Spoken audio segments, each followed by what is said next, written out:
Ella, don't play with your food. Nathan scolded, his eyes narrowing at our 10-year-old daughter. I tensed, bracing for another evening filled with his criticism. As I opened my mouth to defend Ella, she abruptly pushed her plate aside, the contents spilling onto the pristine tablecloth. "I'm sorry, Daddy," she said, her voice trembling. "I didn't mean to." Nathan slammed his fist on the table, making us both flinch. "How many times have I told you we don't waste food in this household?" My heart raced as his face, reading the vein on his forehead pulsing. I knew that look all too well, the precursor to his rage. Before I could intervene, Leia's small hand reached out and knocked over Nathan's prized baseball signed by Babe Ruth himself. It rolled off the table and hit the floor. With a sickening thud, time seemed to freeze as Nathan's eyes widened. In disbelief, he turned his glare towards Willa, who shrank in her chair. "You little brat, do you have any idea how much that's worth?" As he rose from his seat, I placed a trembling hand on his arm. "Nathan, please." "Oh, the unrated these." It was an accident, he shrugged me off, his attention fixated on our daughter. "This is unacceptable behavior, Ella. You need to learn some respect." Leia's lips quivered and tears streamed down her cheeks. "I'm sorry, Daddy. I'm really sorry." To my horror, Nathan reached for his belt, and I knew what would come next. It was a pattern I'd witnessed countless times, his escalating rage followed by physical punishment under the guise of discipline.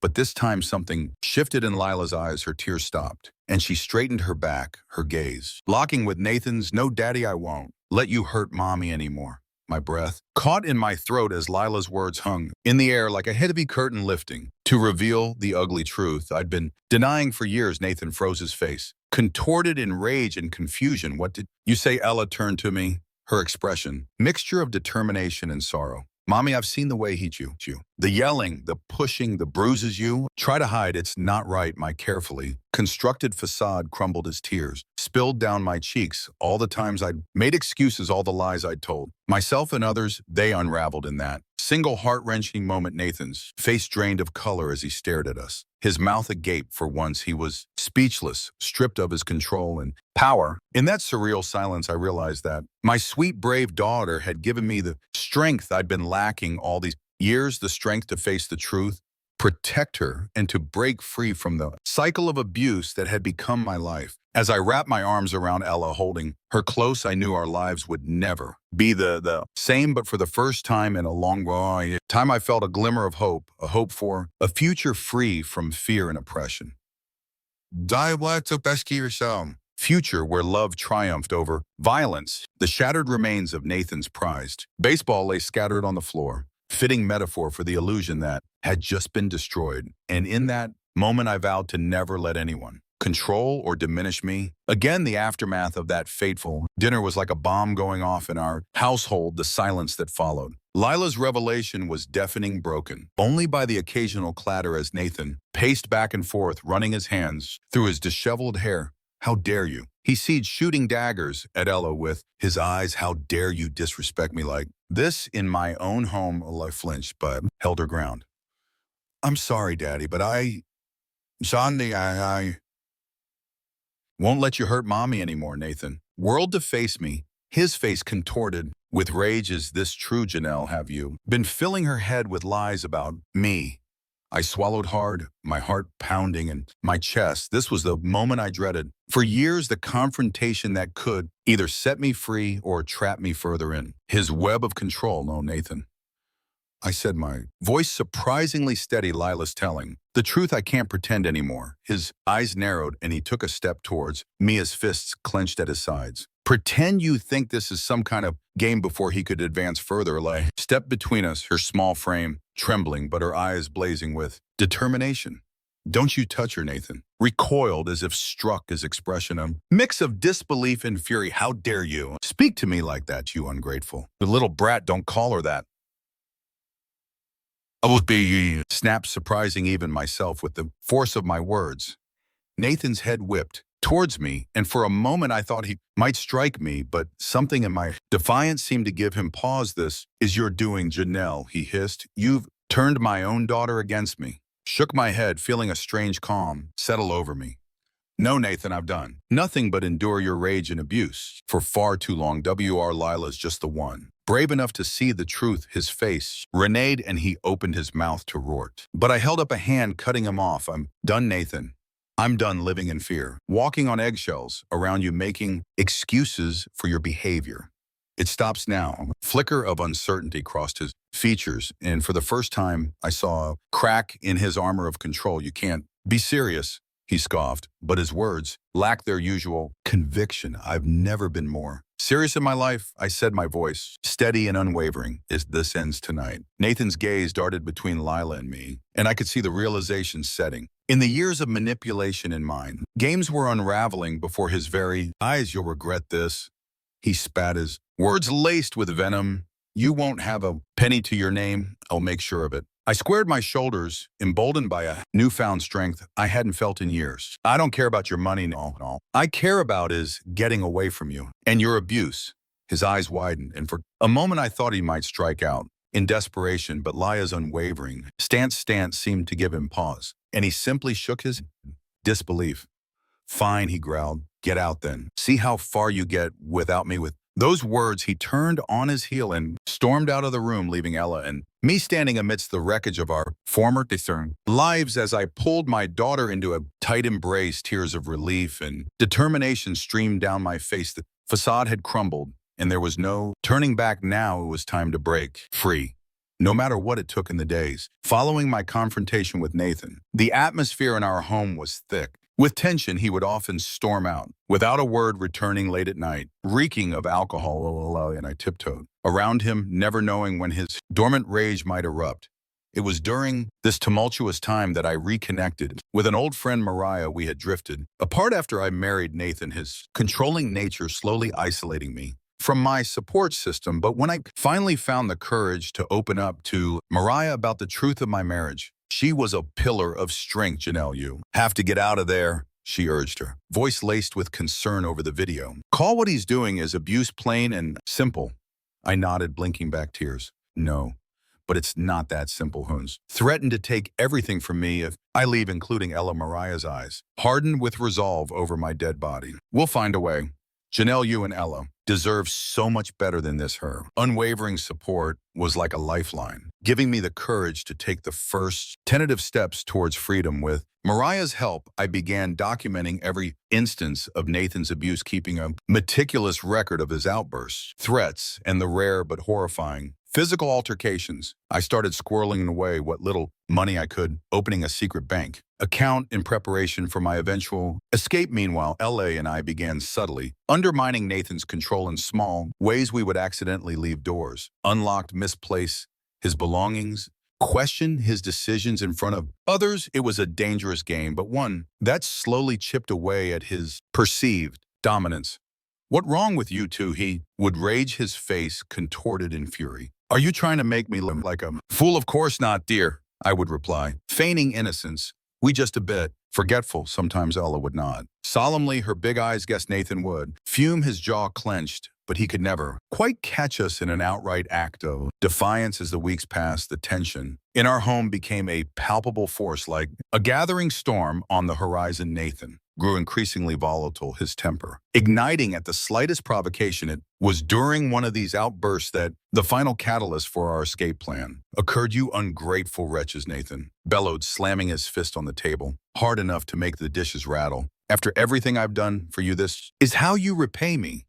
Ella flinched, but I held her gaze steady, refusing to cower. What exactly have you done for us, Nathan? I asked, my voice deceptively calm. Aside from making our lives a living hell, his eyes widened in disbelief, and for a moment I thought he might strike me, but Lila's small hand slipped into mine, anchoring me, and I felt a surge of strength. You think you can intimidate us with your tantrums, I continued, my voice growing in confidence. Those days are over. We're not afraid of you anymore. Nathan's face turned an alarming shade of red, and he opened his mouth to unleash another torrent of abuse, but this time I didn't let him. Save your breath, I said, rising from the table. We leaving Nathan tonight? His eyes narrowed and a cruel sneer twisted his lips. You'll never make it without me. I'll find you, and when I do. But I didn't let him finish. With Leia's hand in mine, I turned and walked away, leaving him sputtering in impotent rage behind us. As we packed our meager belongings, a sense of determination surged through me. The storm had gathered, And now it was time to weather it no matter what stood in our way in the days following our declaration to leave. Nathan's behavior became increasingly erratic and menacing. It was as if he sensed the impending loss of control, and it drove him into a frenzy of desperation. You think you can just walk away from me, he snarled one evening, cornering me in the kitchen while Ella was at school. After everything I've given you, I stood my ground, refusing to cower. You've given us nothing but misery. Nathan, we deserve better. His eyes narrowed and he took a step closer, invading my personal space. Better you. Ungrateful without me. You'd be nothing. The stale scent of alcohol on his breath made my stomach churn, but I held firm, my heart pounding in my chest. That's where you're wrong, I said, voice steady despite the fear coursing. Through me without you will finally be free. A muscle twitched in his jaw, and for a moment I thought he might strike me. But then a cruel smile spread across his face, sending a chill down my spine. Free, he scoffed. You'd never be free of me. Janelle, I own you, and I own that little brat of a daughter you've turned against me. My hands clenched into fists at my sides, and I had to bite back the urge to lash out. You don't own us. Nathan, I grounded out, my voice trembling with barely contained fury. We not your possessions. His smile twisted into a sneer, and he leaned in closer, his breath hot on my face. We'll see about that. Before I could react, he grabbed my arm in a vice-like grip, his fingers digging into my flesh. I cried out in pain, instinctively trying to pull away, but he held fast. Let go of me, I demanded, but my words only seemed to fuel his rage, or what he taunted, his eyes glinting with malice. You'll run away like a scared little mouse. You're not going anywhere, Janelle. Not until I'm say so. Panic clawed at my chest as I struggled against his iron grip, but it was no use. He was stronger, fueled by years of pent-up anger and a desperate need for control. Just when I thought I couldn't take anymore, a small voice pierced the tension. Daddy, stop. You're hurting her. We both froze as Ella stepped into the kitchen, slap her eyes wide with fear and diced determination. Nathan's grip on my arm loosened slightly, but he didn't release me. Stay out of this, Lila, he growled. This is between your mother and me. But Ella didn't back down. No, Daddy, it's not just about you anymore. We're leaving and you can't stop us. Nathan's face contorted with rage, and he shoved me aside, turning his attention to our daughter. You little brat, you think you can talk to me like that? Before he could take a step towards her, I placed myself between them, my heart pounding with a mixture of fear and resolve. Don't you dare touch her, warned my voice low and unwavering. Nathan's eyes widened in disbelief, and for a moment he seemed taken aback by my defiance or what he sneered, but there was a flicker of uncertainty in his gaze. I squared my shoulders, drawing straight, strength from Layla's unwavering presence behind me. Or you'll regret it, said my words carrying a conviction I'd never felt before. This ends now, Nathan, one way or another. We're walking out of here, and you can't stop us. His eyes narrowed, and he clenched his fists at his sides, his whole body trembling with barely contained fury. For a moment, I thought he might strike out in a blind rage, but then something shifted in his expression, a glimmer of realization that his power was slipping through his fingers like sand. With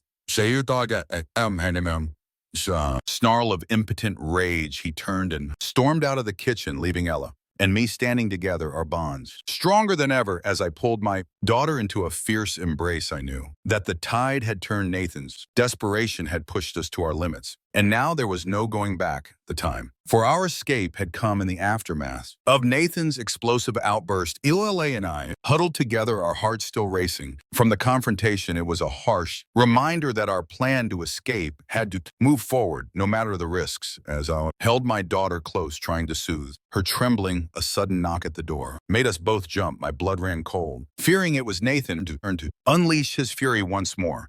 But when I cautiously peered through the peephole, I was greeted by unexpected sight. Nathan's business partner, Michael, nervously on the doorstep. Janelle, he said in a hushed voice when I cracked the door open. I need to talk to you.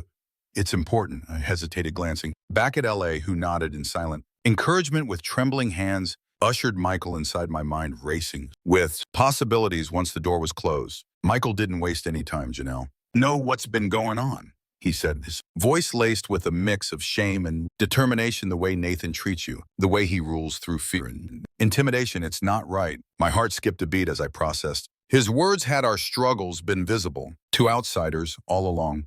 Michael must have sensed my trepidation, for he pressed on. I'm not the only one who's seen it, Janelle. There are others at the firm.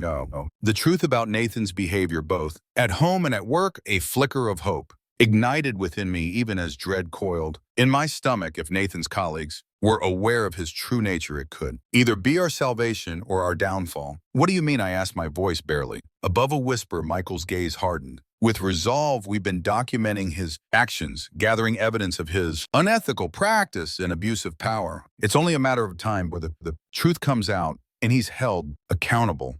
I couldn't help but glance at Adelaide, a silent question in my eyes. She gave a slight nod, and I turned back to Michael, stealing my nerves. And what does this have to do with us? I asked, my voice stronger now. Michael's expression softened, a hint of sympathy. In his eyes, Janelle, we know what he's put you through, and we want to. My breath caught in my throat as the weight of his words settled over me. Help, lifeline we hadn't dared to hope for. How? I asked, my voice trembling with a mix of hope and trepidation. Michael reached into his jacket pocket and produced a small flash drive. This contains evidence of Nathan's misdeeds, both personal and professional, enough to ensure he can never hurt you. Again, he extended the drive toward me, his gaze unwavering. Take it, Janelle. Use it to protect yourself and your daughter. And know that you have allies even in the shadows. My hand trembled as I reached out and took the drive, its weight seeming to anchor me in that surreal moment. Allies, a concept so foreign yet so desperately needed. Thing.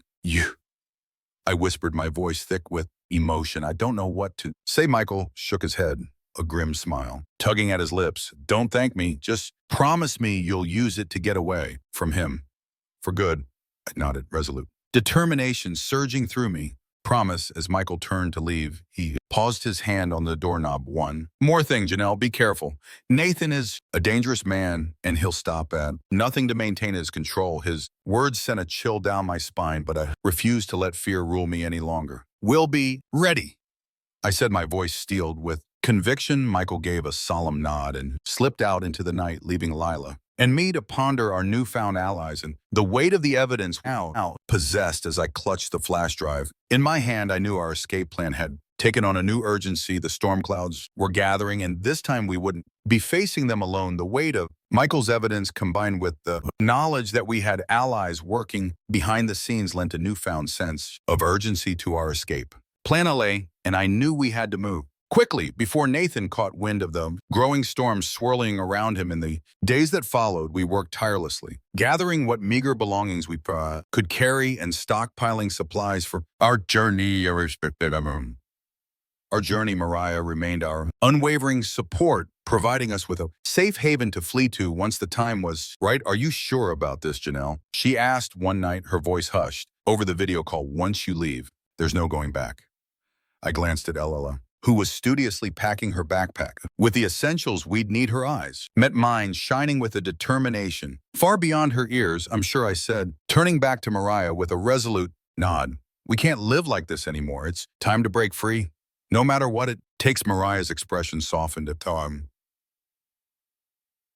mixture of pride and concern etching her features. All right, just say the word, and I'll be there to pick you up. With our plans in motion, the tension in our household became almost palpable. Nathan seemed to sense the shift in the air, his eyes narrowing with suspicion. Whenever he caught Ella and me whispering together, "What are you two up to?" he would demand, his voice laced with barely contained fury. We would exchange a pointed look, then turn back to him with feigned innocence.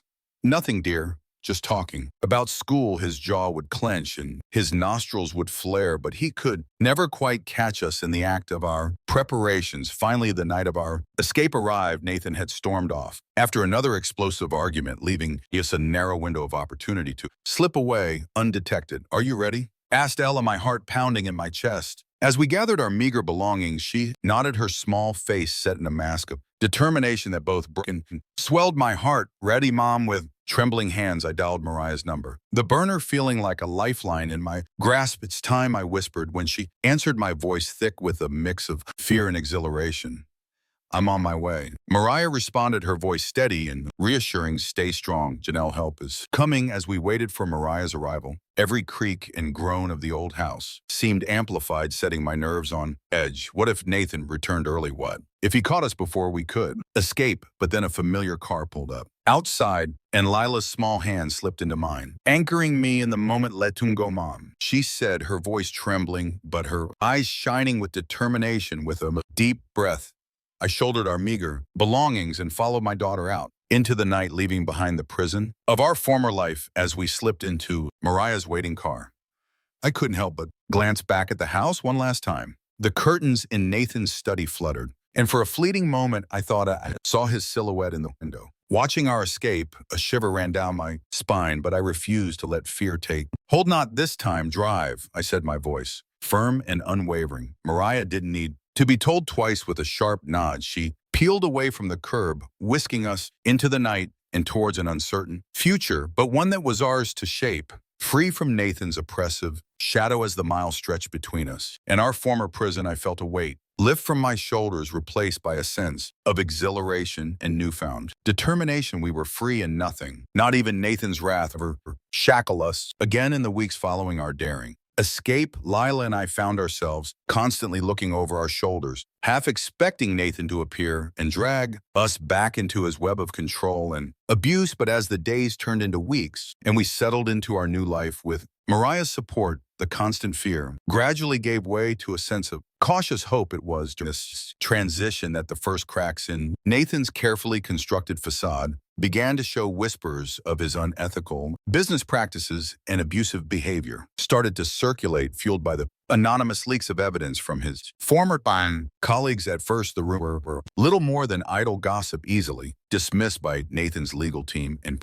machine. But as more and more damning evidence came to light, the scrutiny intensified, quickly spiraling into a full-blown media firestorm. Have you seen the news? Mariah asked one morning, her voice laced with a mixture of triumph and concern as she handed me a newspaper. My heart skipped a beat as I took in the headlines emblazoned across the front page. Local businessmen accused of abuse and corporate misconduct. Accompanying the article was a grainy photo of Nathan, his face twisted in a snarl as he pushed past a crowd of reporters. The caption read, "Moore denies allegations, vows legal retaliation." I felt a surge of conflicting emotions, a relief that the truth was finally coming to light, tempered by the lingering fear that Nathan's wrath would inevitably find us. Not going to let this go, is he? Murmured, my fingers tracing the lines of his enraged expression. Mariah shook her head grimly. Probably not, but we're ready. For him, Janelle, he can't hurt you anymore. Her words were a sobering reminder of the allies we had in our corner, the ones who had risked everything to expose Nathan's misdeeds and provide us with the evidence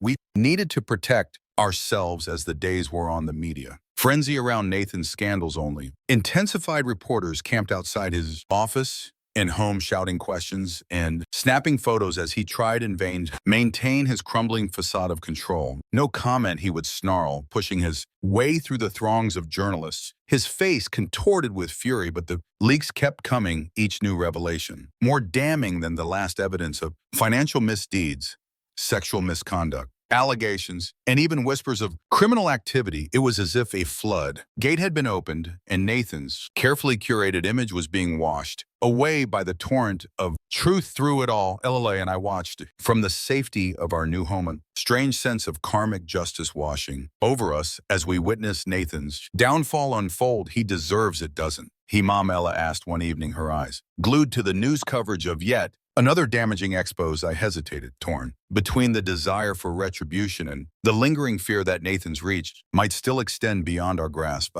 Don't know, honey, I said, finally pulling her close. But what I do know is that he can't hurt us anymore. We're safe, and that's all that matters.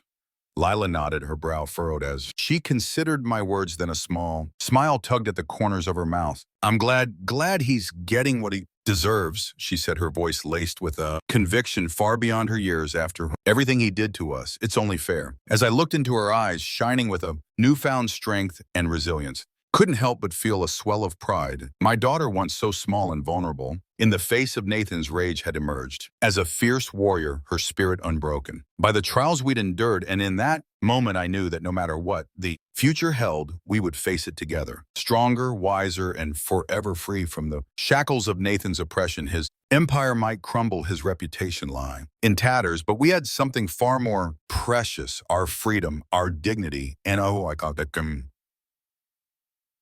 bond that not even his most vicious attacks could sever. As the news continued to document Nathan's rapid descent into disgrace, a part of me couldn't help but revel in the sweet taste of revenge, not for myself, but for the countless others who had suffered under his tyranny. The monster had been exposed, and now he would reap the consequences of his actions, one devastating blow at a time. As the dust settled on Nathan's spectacular fall from grace, Ella and I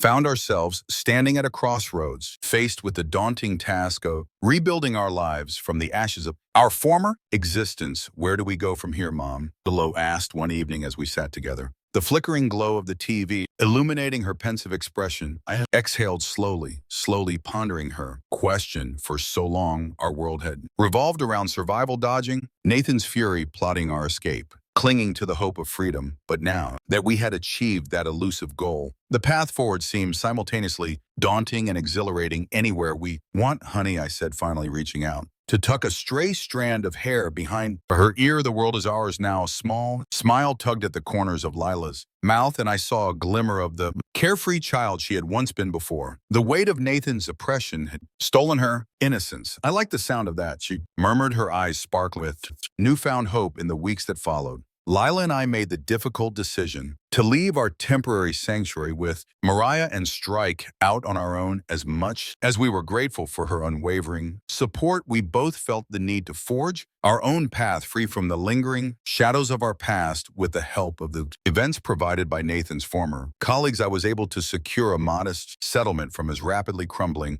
empire. Not nearly enough to compensate for the years of torment, but a start nonetheless. And so, armed with our meager belongings and a newfound sense of determination, Lila and I set off for a fresh start in a new town, leaving the specter of Nathan's abuse firmly in our rearview mirror. As we settled into our cozy apartment, unpacking the few possessions we had managed to salvage, I couldn't help but marvel at the journey that had brought us to this point, the strength it had taken to break free, the courage to face the unknown, and the resilience to forge ahead in the face of overwhelming adversity. Are you happy, Mom? Ella asked one evening as we sat together on our secondhand couch, the scent of takeout pizza wafting through the air. I looked around our modest surroundings, taking in the mismatched furniture and the peeling paint on the walls. To an outsider, it might have seemed like a life of hardship and struggle, but in that moment, all I felt was a profound sense of contentment and gratitude. Happier than I've been in a very long time, I replied, pulling her into a warm embrace. Lila snuggled against me, a contented sigh escaping her lips. Me too, Mom.